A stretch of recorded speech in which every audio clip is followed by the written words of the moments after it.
and it was blocking the road. They were trying to swerve, and the driver was moving the bus to block their way. I heard in the car in Kiswahili the word bunduki.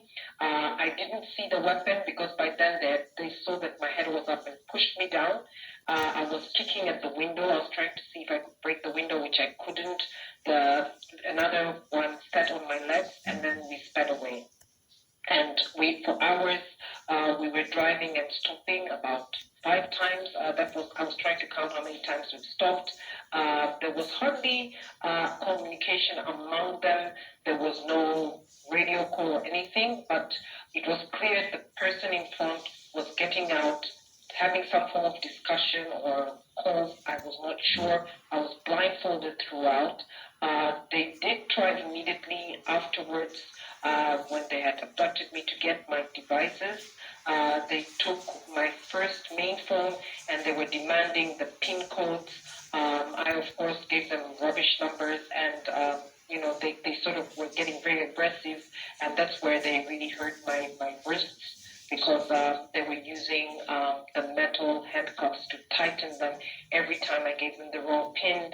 I was screaming in the end. I was asking them to give me time to calm down, to remember the pin. They kept saying they're police. They're taking me to a police station, but I knew that was completely not true. And I was telling them that you've abducted me. That made them even more angry. They said that they did not abduct me.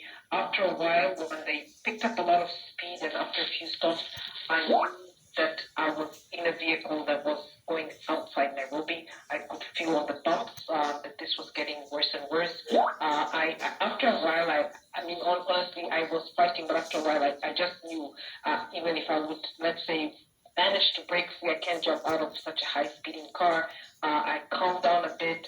I did a lot of praying. I'm not ashamed to say that. I did a lot of prayers, and I was just, holding on tight. I did have questions targeted at me, asking my name.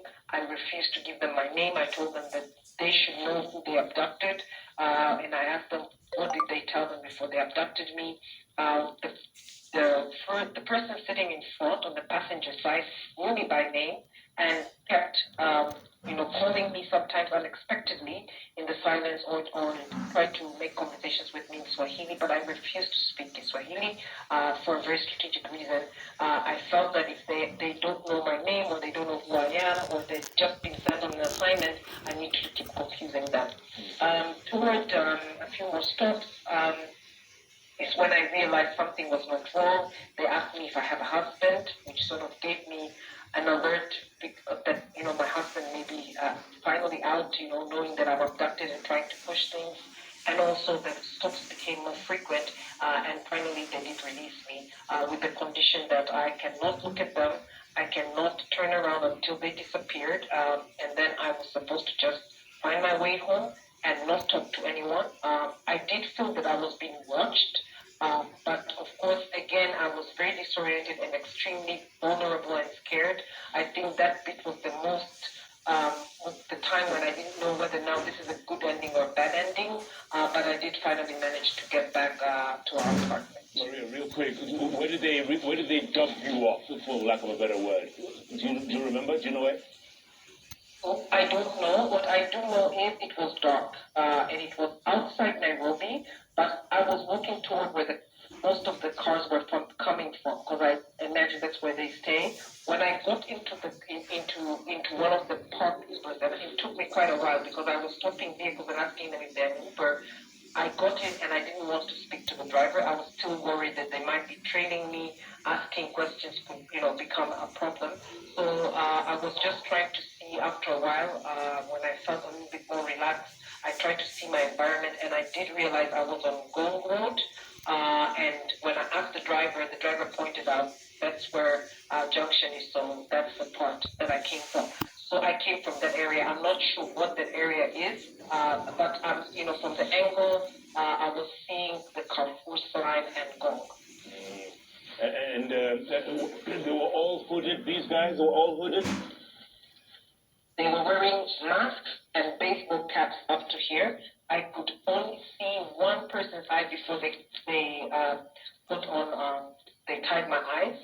and they tied it very hard. And as I said, there was one was on my left. His job was to make sure that if not hooded, they would press me down. They would sometimes cover and tell me to keep quiet, at least twice. And I felt that there was something going on.